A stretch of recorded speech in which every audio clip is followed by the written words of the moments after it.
Thank you very much for the presentation. I actually have two questions, and one is for Ben and the other one is to Leon. Well, to Ben, first of all, thanks a lot for indulging into Klosowski, which I think is a very important text for considering liberal economies. I would just mention, because you highlighted very much ethics and linked it to the question of liberal economy. And I think one advantage in Freud's drive theory is that he actually does not link it very closely to ethics. So he's actually proposing the death drive as a double-sided figure, and I think as much as I sympathize with the notion as like the death drive as a transgressive force, may it be in Bataille and other, or Lyotard, I think also the death drive actually works as an analytical figure in order to really grasp the disastrous tendencies in capitalism, as you, for example, can see in the model of creative destruction in Schumpeter. Well, first of all, that was mostly a remark, because I think this double-sided figure is quite important to not only like, for example, Bataille is very much celebrating the destruction and the expenditure, and I think that actually like tends to ignore the actual destruction of capitalism. And I was wondering how you would actually, because I didn't find a clear link to the death drive in Klosowski's writing, although he has a close link to Nietzsche, so I was wondering if you see a possible linkage between Klosowski's text and the notion of the death drive. So that was my question to Ben. And to Leon, in your talk, I was actually thinking, some weeks ago I studied I was reading the studies of the authoritarian character by Adorno and Horkheimer, which I found very fruitful in understanding the re-emergence of fascism in the present. Nevertheless, I mean, Adorno, he took distance from the book because he actually realized, and they're deploying heavily like psychoanalytical models.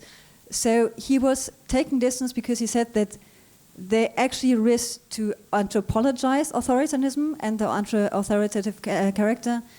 And when you were somehow approaching the new reemergence of authoritarianism with quite, well, models, psychoanalytic models of the beginning of the last century, I was thinking if you're not only also risking to anthropologize authoritarianism that way, because essentially I think there are 2 points. I mean, the 20th century is influenced by sexual liberation, by queer movements, by feminist movements.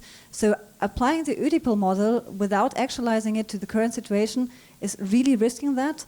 And on the other level, I mean, I think for understanding the emergence of authoritarianism and actually also about talking about liberal economies, you actually need to really have a much more materialist perspective and consider actual economy instead of applying models that tend to universalize and anthropologize, which I think is always at risk in the, well, as you said, politics of psychoanalysis. Thanks. Do you want to start? Do you have a microphone? I think you have one. Yeah, quick answer, I guess, very quick. I'm not a reader of Klosowski particularly. I think I've read most of the major texts, but I'm not like any expert. But I would say, interestingly, I guess no. I think that's something interesting about Klosowski, that there wouldn't be a connection to the death drive. And I guess I'd be tempted to argue because it's a kind of Christian erotics. So, you know, there's no place for the death drive and its particular sort of entropic pathos. But the rest of it, yeah, that's a whole thing I could talk about. Yeah, I mean, the paper was sketching lots of positions, probably none of which I entirely agree with. I'm not saying, yeah, so no.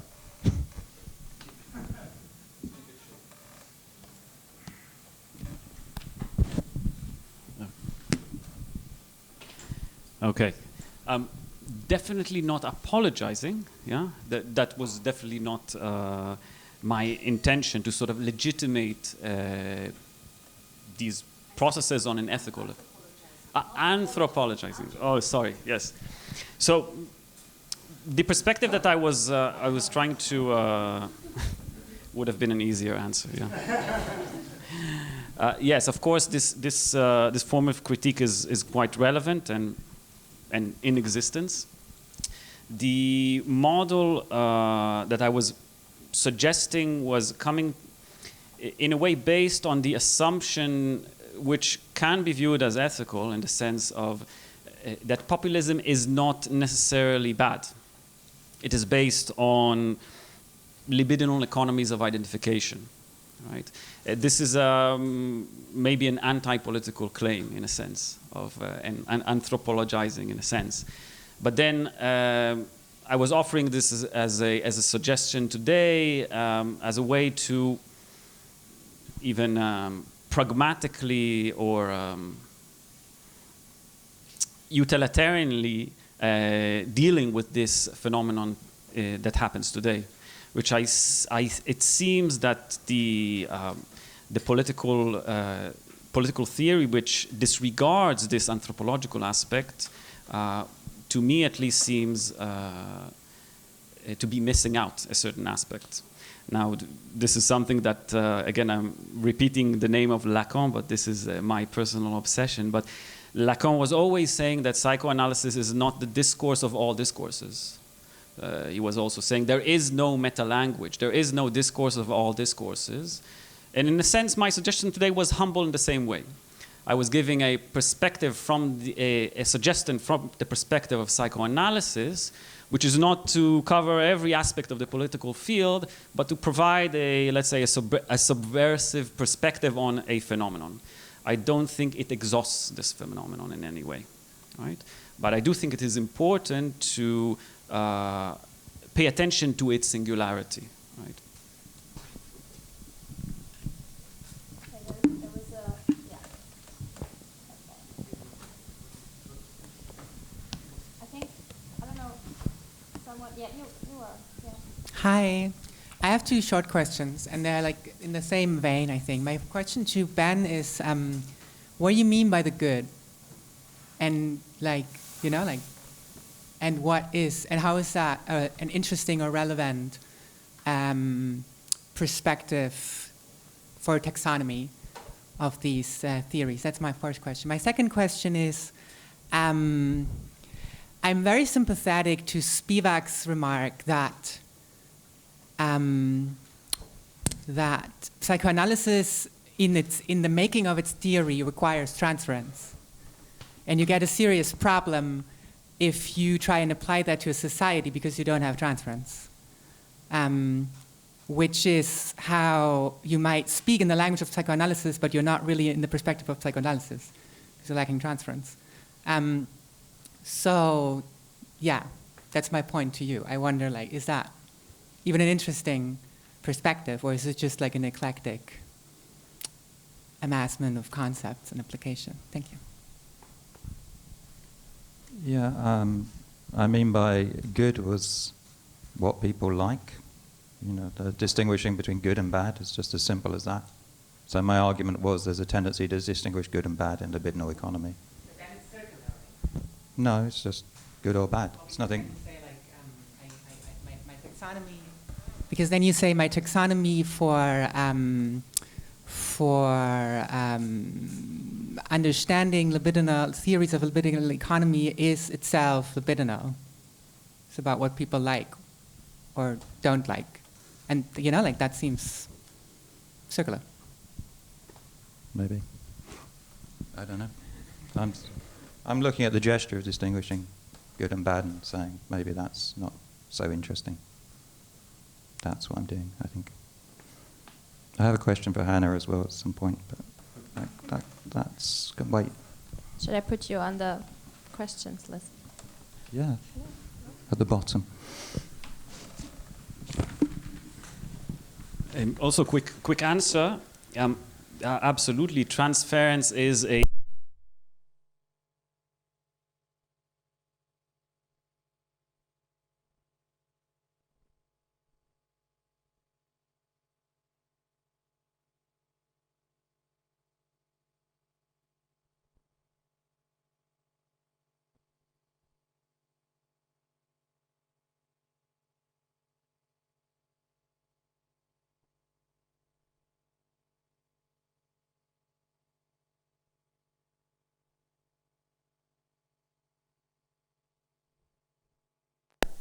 gain their own validity, let's say, or use after the event of transfer. Did you have a question?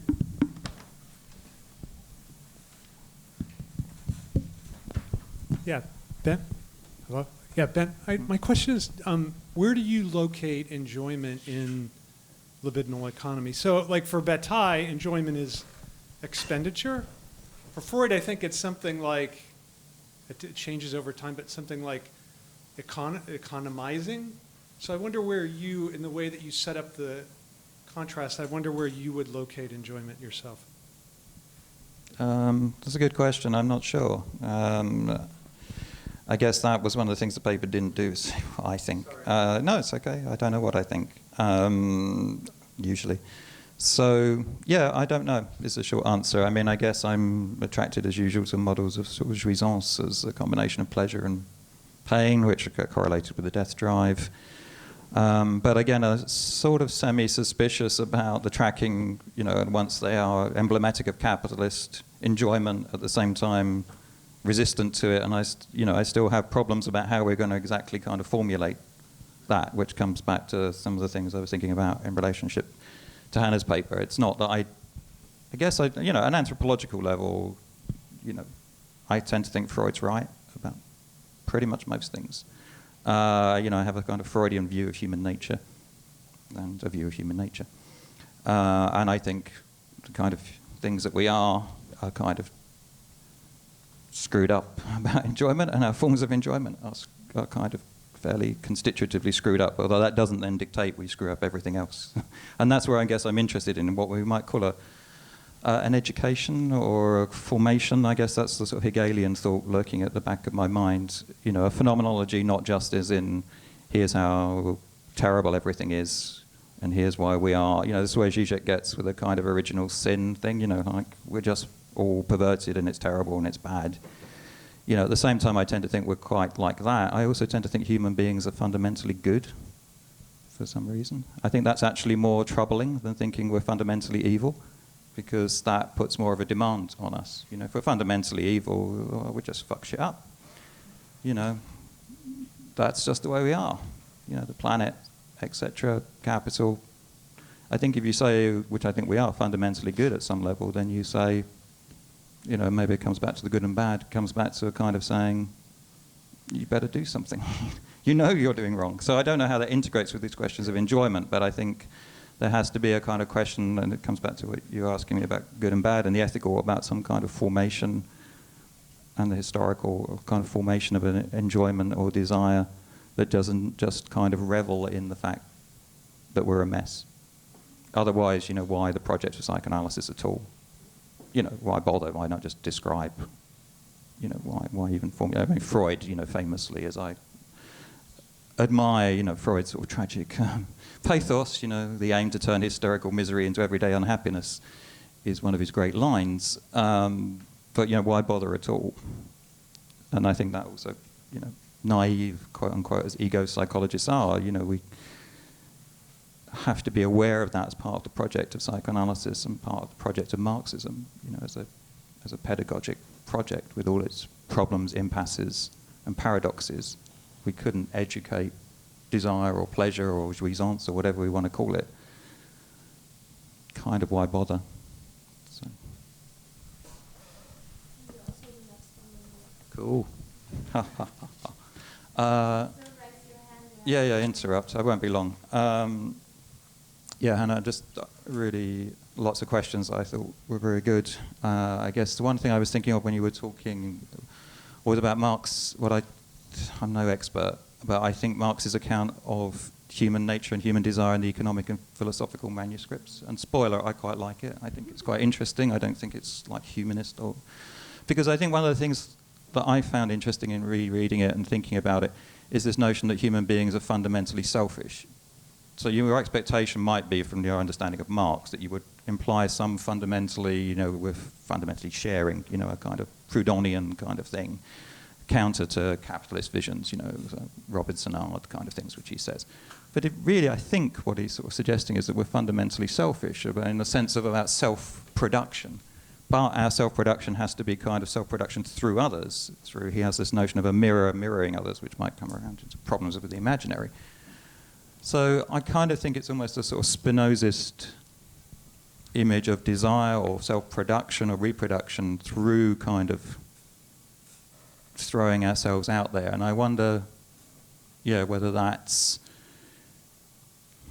there's something behind the particular forms of historicization of desire that also at the same time need a conception or end up with a conception of human nature, which I've become less and less bothered about as I get older. Maybe it's just as you get older, you get crap, and you kind of can't be bothered to think carefully. But I wonder whether, there is a positive conception of human nature that is also its condition of its historicization. Yeah. That because it's realized through others, it's realized in its fundamental sociality, that at the same time its nature and its historicized has to be historicized.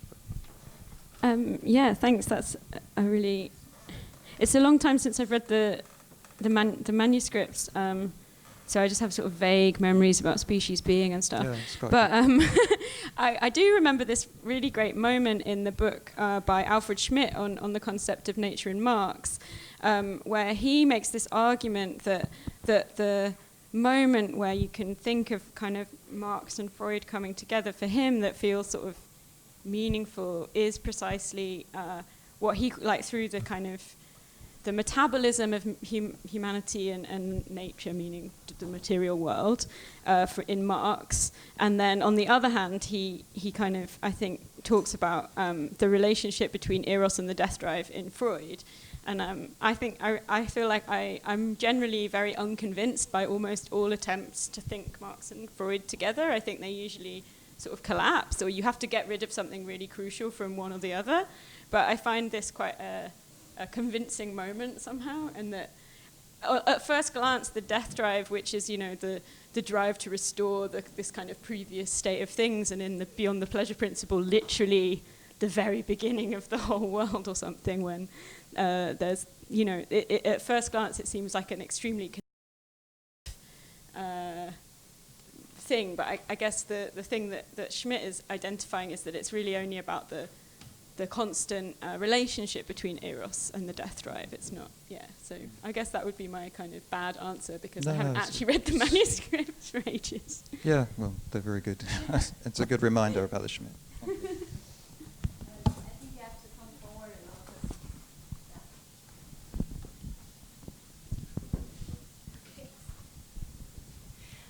bit. First of all, sorry I missed the first talk because I came late, but I have two questions for the other speakers. One is actually... Okay, very quickly then. I'm wondering, in terms of populism, there's a very strong also enjoyment of destroying the symbolic structure on the part of the authoritarian, formations today.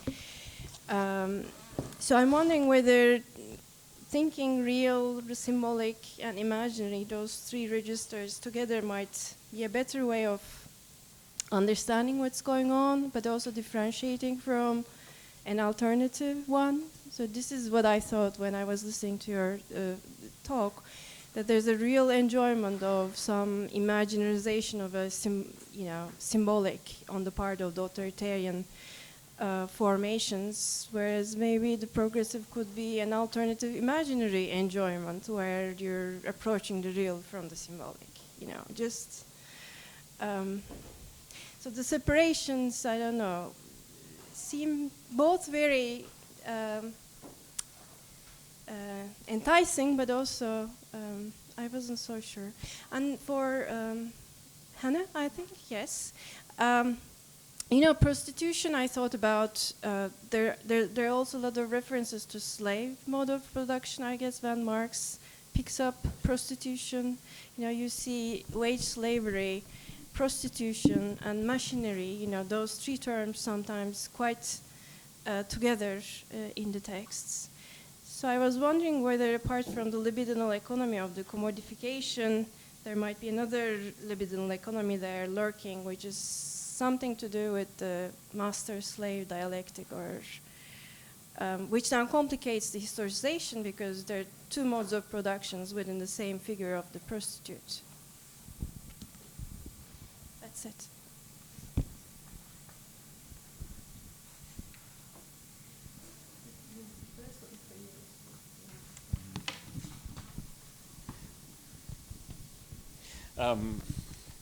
Just briefly let's go straight to Badiou's model of the obscure subject. I think that's what you were sort of mentioning. Positioning when imaginary identification positions the absolute object as the, let's say, driving force, then it does entail, according to Badiou, the negation of the symbolic perspective on which it relies. So in a sense, the absolute object is sort of like the other with no lack, let's say.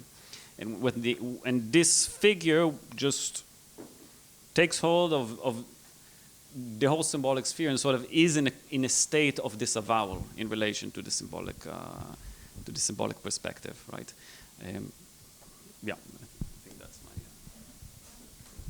my... I don't think I have time to properly answer that question, but I guess I'd always be wary of times where slavery is used as a metaphor and where it's used to talk about slavery, actual slavery. And I think one of the things that I was trying to criticize Benjamin for was that this slippage between kind of the metaphorical register and talking about actual workers when in his discussions of sex work. And I think that there's obviously, so I'd say that kind of very briefly. There was one more question there in the back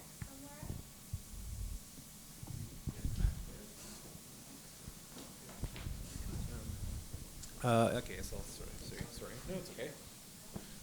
Yeah, thank you. So this is I'm gonna make it quick, very, very quickly. As I was thinking about the second axiom you laid out, Ben, about the libido always being economic, and sort of part of your gloss of that was that this poses a problem because then this poses a problem for the critique of capitalism, and the sort of very simple thing that this made me think is wait a second, there are economies that are not capitalist. What do we make of that? And this then kind of popped up again, Hannah, during your talk, which is this is a very simple question: is when we're thinking about libidinal economy, how can we think about the concept of a mode of production, or modes of production, right, in the plural? And that's all I'll say because there's not enough time to say anything else.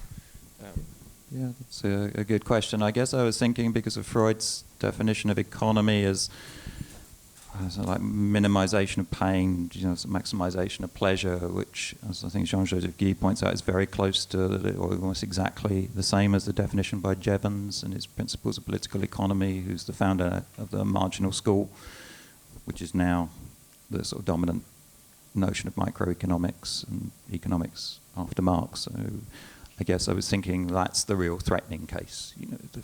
If our libido is economic in the way of capitalism.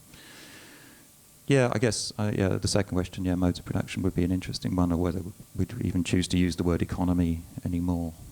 If we were talking about other modes of production, which we might not even. So that's why I guess I think libidinal economy is a problem. I like it as a problem because it asks that question: what if it's the relation to capitalist economy? I think that's its acutest form, not other economies, which would kind of sound rude, would like sort of weasel out of that problem if we talked about economies of excess or stuff. I like the fact that it asks us that problem. Okay, then I think we're done for this panel. Thank you very much, everyone.